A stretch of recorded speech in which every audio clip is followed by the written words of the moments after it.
வணக்கம். இது நம்ம செய்தி சேனல். நான் உங்கள் ஜமால். இவரை உங்களுக்கு ஞாபகம் இருக்கிறதா?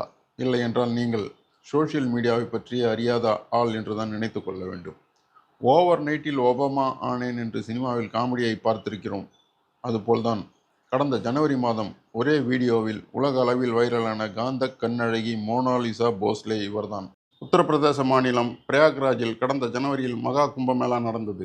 அதில் மத்திய பிரதேசம் இந்தூரைச் சேர்ந்த மோனாலிசா போஸ்லே தனது குடும்பத்தினருடன் வந்து சாதாரண ஒப்பனையுடன் பாரம்பரிய உடையில் ருத்ராட்ச மாலைகளை விற்பனை செய்து வந்தார். அங்கு எடுக்கப்பட்ட அவரது வீடியோ சமூக வலைதளங்களில் வைரலானது.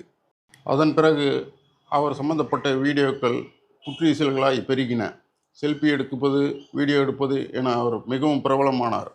அவரை பலரும் பிரவுன் பியூட்டி என செல்லமாக பெயரிட்டு மகிழ்ந்தனர். அதன் பிறகு அவர் நகை கடை திறப்பு உள்ளிட்ட பல நிகழ்ச்சிகளில் செலிபிரிட்டி ஆனார். இந்த நிலையில் மோனாலிசா போஸ்லேவுக்கு மலையாள திரையுலகில் கதாநாயகியாக அறிமுகமாகும் வாய்ப்பு கிடைத்தது.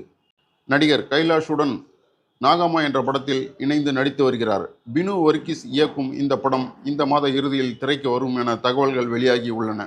இந்த படத்தின் பூஜை வெளியீட்டு விழா கொச்சியில் நடந்தது. அதில் பங்கேற்ற மோனாலிசா போஸ்லே இது தொடர்பான வீடியோவை இன்ஸ்டாகிராமில் பதிவிட்டிருந்தார்.